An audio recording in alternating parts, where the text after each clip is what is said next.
গ্রামের মতন, গ্রাম বলবো না, আমাদের ছোটবেলায় আমরা এই টিনের বাটিগুলোতে, তারপরে আস্তে আস্তে স্টিলের বাসন চলে আসলো, তো মা তখন স্টিলের বাসনেই করতো। এই বাসনগুলো হাটিয়ে দিয়েছিল। তো আমার বাড়িতেও আছে, আবার এই 2-3টে বাটি আমার হাজব্যান্ড কিনে এনেছে, ওর ভীষণ পছন্দ। ও এখনো স্টিলের বাটিতে কোনো রকম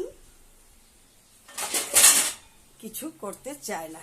এই দেখো আরেকটা, এটাও তাই, সব ওই রকম।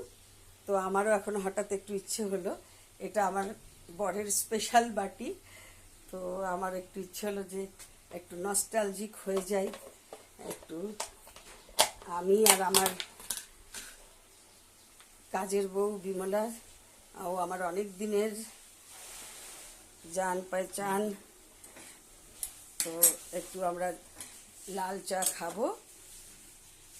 আমি হালকা একটু গরম জলও খাই, সকালেও খাই, আবার একটু মাঝে সাঝে একটু খাই, এটা আমার একটা হ্যাবিট। তো এই একটু আদা দিলাম, ওর যখন যেরকম মুড, ও বলবে এখন লাল চা খাবো তো লাল চা খাবে, দুধ চা খাবে তো দুধ চা খাবে। এখন তিনি ঘর মুছছেন আর কিছু কিছু বলছেন, যাও করে নাও, যেটা করবার করে নাও। তো এই হলো গল্প। আমরা দুজনে একটু চা খাবো। সকালে একবার দুধ দিয়ে আমার খাওয়া হয়ে গেছে।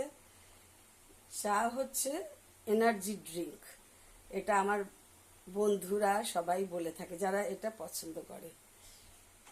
আর এটা আমি আমার মতন করে নিয়েছি। এই দেখতেই পাচ্ছ, গাছ আমার প্রিয়, ওখানে 9 o'clock হয়েছে, এটা বেল ফুলের গাছটা। আজকেও কিছু প্লাস্টিকের গামলা কিনে আনলাম, কিছু কিছু জায়গায় শিফট করাবো, মানে গাছ ছাড়া আমি থাকতে পারবো না।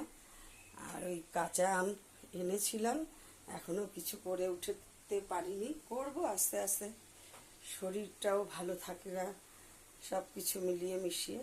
জল ফুটতে শুরু করেছে, একটুখানি চা পাতা দিয়ে, আমি ট্রান্সপারেন্ট টাইপ চা বেশি পছন্দ করি। তোমরা কে কীরকম খাও, ভালো লাগে কীরকম, কমেন্টে জানিও। টাটা।